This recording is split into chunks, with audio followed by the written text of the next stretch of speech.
So yung mga master, no, nandito na po kami sa Tabaco Court. Yan o. Yo, nadali. Oh, ha? Oh, bebe. Hello. Hi guys, hello. Yun o. Hihi. Nasa YouTube na yan. So, umalis po kami doon alas 6 yata ng hapon at dumating kami dito sa Tabaco ay alas 4:30 na ng madaling araw. So, yun po yung sasakyan natin mga kamaster. Sakay na po tayo doon. Tara! So, ayan po. Nandito na po tayo sa sa loob ng Roro na to. No, yung kapatid ko. Tingnan niyo. Ha. So, halos isang dekada ho kami hindi nakauwi ng aking kapatid na yan. Yan o. Excited? Ayan o, yan o. Tingnan niyo. Ay, hari sa'yo.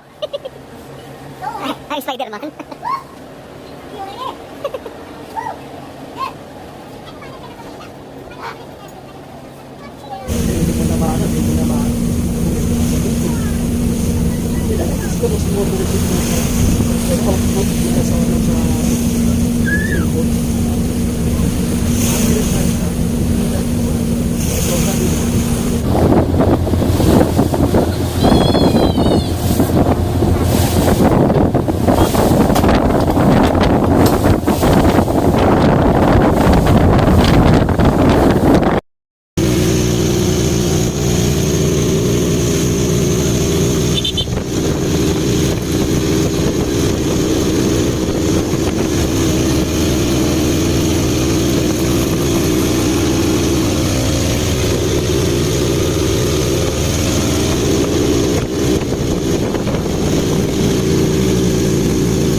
Barangay. So, nandito na tayo sa aking hometown. Okay? So, winelcome mo kami ng isang malakas na pumakatikamong ulan. No? Yan, no? Pansin nyo, diba? Yung mga gamit namin doon, sigurado basa-basa na yun. Yan, no? Ha? Ay, basa na. Yan, no? Winelcome mo kami ng ulan, mga kamaster. Isang masigabong ulan ang aming winelcome sa amin. Nag-welcome pala. Yan o, nandito na kami sa aming bahay kasi wala umuulan. So yan, ito na po yung aming tahanan. Mga minamahal kong kamaster. Loy, yung mga gamit, Loy. So ito na po yung aking mahal na mama. Yan, si mama. Hello. Mama.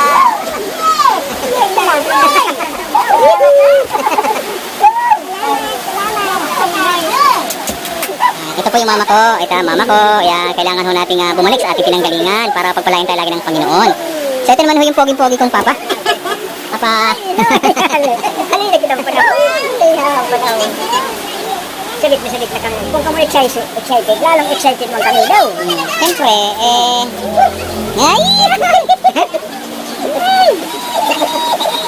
Oh, kalurat. Hello. Ayan, mga po. Ito na yung aming munting tahanan ha, mga kamaster to, ang gulo oh. So ayun mga kamaster no, katatapos lang ho natin na kumain. So ito lang ho yung aming payak na pamumuhay dati dito sa probinsya, sa Bicol.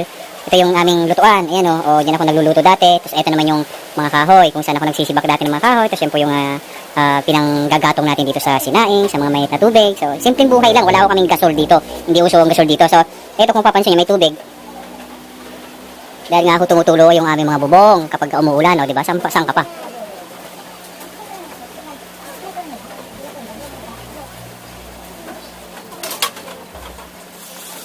Diba? So, hindi na ako kasi masikaso ng papa ko. Gawa ng dalawa lang naman sila dito ni mama. So, So, naiiwan. So, yung kapatid ko at may asawa na rin, may isa rin pamilya na rin. Kaya wala talagang nag-aasikaso dito. Silang dalawa lang. So, pinapakita ko lang ho sa inyo yung gayak na pamumuhay ni Kamaster dati. So, ito lang yung buhay namin. Simple-simple lang. Hindi uso yung gasol-gasol. Yan. Tapos, ito naman, hindi uso dito yung yung mga tawag dito. Ito kasi, pagka natitira, inaano ni Papa. Yung mga pagkain natitira, sinasabit yan, ayan, o, diba? So, dito naman sa aming, lamesa. Ito yung lamesang talagang vintage na, mga Kamaster, talagang sobrang namulat na ako. Ito na yung lamesa namin, no? Tapos, pansin nyo, mayroon tayong planggana, diba? So, saan ka pa? Saan ka nakita na may planggana sa ibabaw ng, lamesa? Bakit tumutulo ulit dito?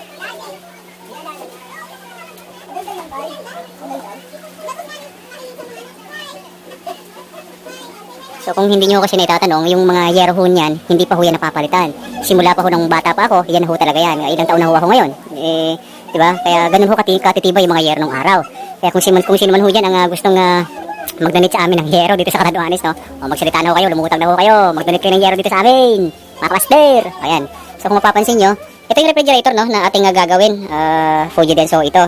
So nagdala tayo ng mga konting gamit lang. Kung mapapansin nyo, medyo ito pa yung ginawa ko nung mga nakaraan pang taon nung huling uwi ko. Ito pa.